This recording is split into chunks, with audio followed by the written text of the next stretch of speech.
కాళ్లలో నొప్పి, నరాల వాపు వంటి లక్షణాలతో బాధపడుతున్నారా? వెరికోస్ వెయిన్స్ లో అత్యాధునిక చికిత్స ఏవిస్ వాస్కులర్ సెంటర్. నమస్తే అమ్మా. నమస్తే తల్లి. అమ్మ, దానాలు చేయడం చాలా మంచిదంటారు. అసలు చేయకూడని దానాలు ఏవైనా ఉన్నాయా? అవి ఏంటి? దానాలు ఎందుకు మంచిది? ముకుందా జ్యువెలర్స్ తెలంగాణలో మొట్టమొదటి ఫ్యాక్టరీ అవుట్లెట్ మన కొత్తపేటలో ఫిబ్రవరి 14న గొప్ప శుభారంభం. దాన ధర్మాలు చేయాలి, చాలా మంచిది. దోషాలు ఏమైనా ఉంటే పోతాయి. దోషాలు పోతాయి. కన్యాదానాన్ని కూడా అందులోనే కలిపేశారు. దానం చేసేస్తారంట ఆడపిల్లల్ని. అది అన్ని దానాలు చేయొచ్చు. ఎందుకు, ఎవరికి చేయాలి అది కూడా ఆలోచించాలి. పాత్ర తేరిగి దానం చేయాలి. చెయ్యకూడనివి కొన్ని దానాలు ఉన్నాయమ్మా. ఒకటి అపాత్ర దానం చేయకూడదు. అంటే అమ్మా, అపాత్ర దానం అంటే అర్హత లేని వాళ్ళకి దానం చేయడం. ఓకే. ఉదాహరణకి ఒక తాగుబోతున్నాడు, మరి వచ్చి డబ్బు అడిగాడు. మనం జాలిపడి ఇచ్చాం. వాడు వెళ్ళి తాగి ఎవరినో చంపేశాడు. తాగడానికి మనం ఇచ్చిన డబ్బులు కారణం. అందువల్ల మనం చేసింది అపాత్ర దానం. కరెక్ట్. అపాత్ర దానం చేయకూడదు. మనం గమనించినట్టయితే మా అమ్మాయి పరీక్ష ఫీజు, మన టికెట్ పోయిందండి, నేను వస్తూ ఉంటే పర్సు పోయింది, అమ్మాయికి ఫీజు కట్టాలి, ఎట్లా పర్సు పోయింది, టికెట్ ఊరు వెళ్ళడానికి డబ్బు కూడా లేదు అని అడుగుతాడు. 50 100 ఇస్తాం ఇక్కడ. మళ్ళీ కొంచెం దూరం పోయాక మర్నాడు మళ్ళీ ఇదే కారణం చెప్పి అడుగుతాడు. ఇంకో రోజు ఇంకో ప్లేస్లో ఇదే కారణం చెప్పి అడుగుతాడు. అట్లాంటి వాళ్ళకి దానం చేయొచ్చా? చేయకూడదు. అస్సలు చేయకూడదు కదా. కనుక దానం అన్నది అవతల వ్యక్తిని తెలుసుకుని చెయ్యాలి. మనం ఇచ్చింది వాళ్ళకి ఉపయోగపడుతుందంటే చెయ్యాలి. అంతేగాని ఎవరికి పడితే వాళ్ళకి ఏది పడితే దానం చేయకూడదు. నియమం లేకుండా దానం చేయగింది ఒకటి ఉంది. ఏమి అడగకుండా, అసలు అర్హత ఉందా లేదా అని అడగకుండా చేయాల్సింది ఒకే ఒక అర్హత ఏమిటంటే, ఆకలి అన్నటువంటి వాడికి ఆకలి అనే అర్హతతో అన్నదానం చేయొచ్చు. అంతే.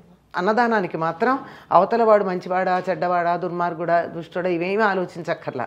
వాడికి ఉన్న అర్హత ఏమిటంటే ఒకే ఒక అర్హత, ఆకలిగా ఉండడం. అసలు భిక్షాటన చేసే వాళ్ళకి కూడా ఈ మధ్య మీరు గమనించారా అమ్మా?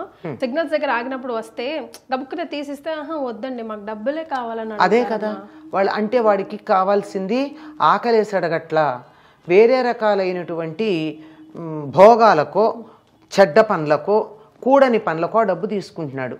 అందుకే మా తాతగారు అంటాం మేము, మా గురువు గారి తండ్రి, ఆయన చెప్తారు, జాలి పడితే జారి పడ్డట్టు అని.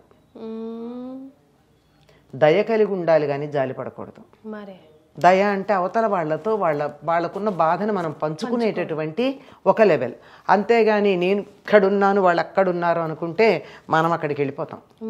ఎవ్వరికైనా సరే నేను అదే చెప్తా, వస్తే కూర్చోండి, అరగంటలో మీకు నాకు తోచిన పదార్థాలు వేసి మీకు కమ్మగా భోజనం పెడతా. డబ్బులు ఇవ్వండి. నేను నా జన్మలో నేను డబ్బులు ఇవ్వను అమ్మా ఎవరికి. వస్తువులు ఇస్తా. పిల్లలు చదువుకుంటున్నారంటే పుస్తకాలు లిస్టు పట్టరా కొనిస్తా.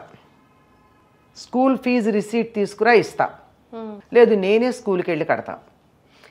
ఇట్లా చెయ్యాలి. కానీ డబ్బులు ఇస్తే 10 మంది దగ్గర పిల్లల స్కూల్ ఫీజు అని తీసుకుని సాయంకాలం బారుల దగ్గర కనపడేవాళ్ళు బోల్డ్ మంది ఉన్నారు. అంచేత అపాత్ర దానం చేయకూడదు. ఎప్పుడూ కూడా అవతల వాళ్ళకి ఉపయోగపడేట్టు ఉండాలి. మనం చేసిన దానం వారికి మేలు కలిగించాలి. మనం చేసినటువంటి దానం వల్ల వాళ్ళు అధపాతాళానికి వెళ్ళకూడదు.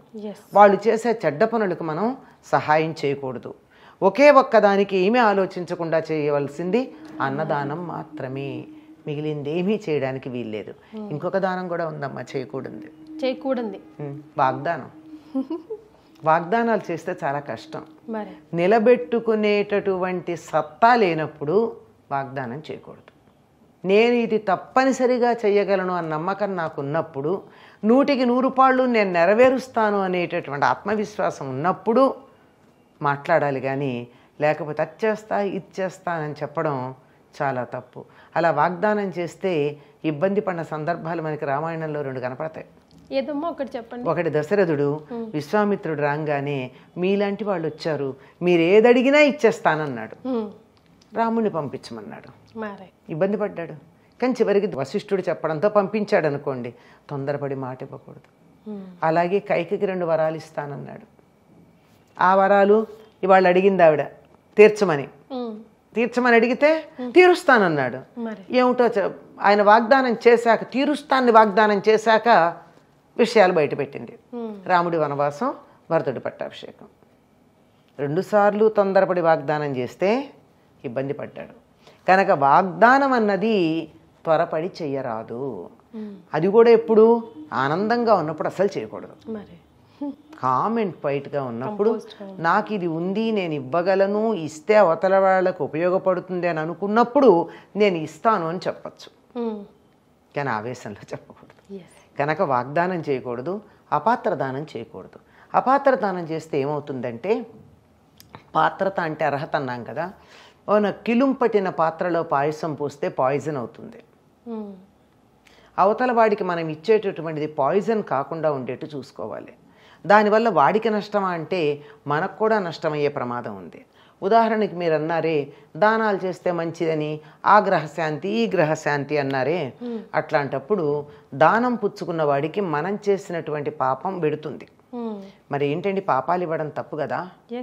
కానీ ఆ పుచ్చుకునేవాడు ఎవరై ఉండాలి? గాయత్రి మంత్రం చేసి ఆ పాపాన్ని క్షయం చేసుకునే అర్హత ఉన్నవాడై ఉండాలి.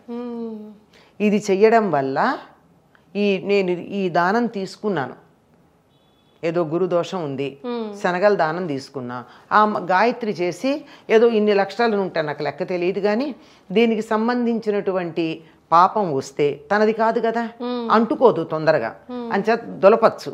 అలా దులిపేయడానికి వీలుగా సహస్ర గాయత్రి చెయ్యాలి. చేస్తేనే మళ్ళీ రేపు ఇంకోసారి దానం పుచ్చుకోవడానికి అర్హత ఉంటుంది.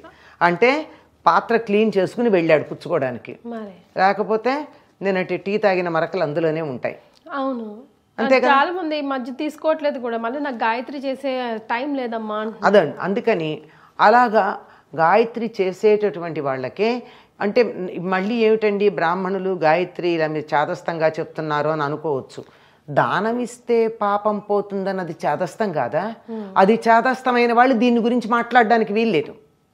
అప్పుడు నేను దానం ఇస్తే నాకున్న పాపం పోతుంది అనుకున్నవాడు గాయత్రి చేసేవాడికే ఇస్తాను అని అన్నప్పుడు నోరెత్తడానికి వీల్లేదు. నీకు ఇది జరుగుతోంది అని తెలిసి నువ్వే చేసుకో, వాడికి దానం ఇచ్చి పోగొట్టుకోవడం దేనికి కదా. ఇలాంటి కాంప్లికేషన్స్ ఉంటాయి. కొంచెం బుర్ర పెట్టి ఆలోచిస్తే ఎవ్వరికన్నా సత్యం తెలుస్తుందమ్మా. కానీ నే పట్టిన కుందేటికి 3 కాళ్ళు అనుకునే వాళ్ళు ఇలాంటి వ్యాఖ్యానాలు చేస్తారు.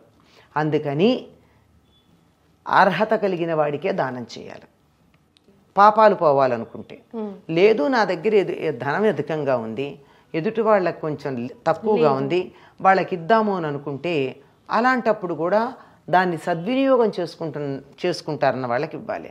పోనీ విద్యాదానం చేయొచ్చా? అన్ని దానాల్లోకి ఉత్తమ దానం అంటే విద్యాదానం చేస్తే ఆ నాలెడ్జ్ పెట్టుకునే సమాజానికి హాని చేసేవాళ్ళు ఎంతమంది లేరు? ఇప్పుడు ప్రస్తుతం టెక్నాలజీ నేర్చుకుని సెల్ ఫోన్లతో అవతల వాళ్ళు హ్యాకింగ్ అది చేసి ఎంత ఇబ్బంది, అది కూడా నాలెడ్జ్ ఉండే.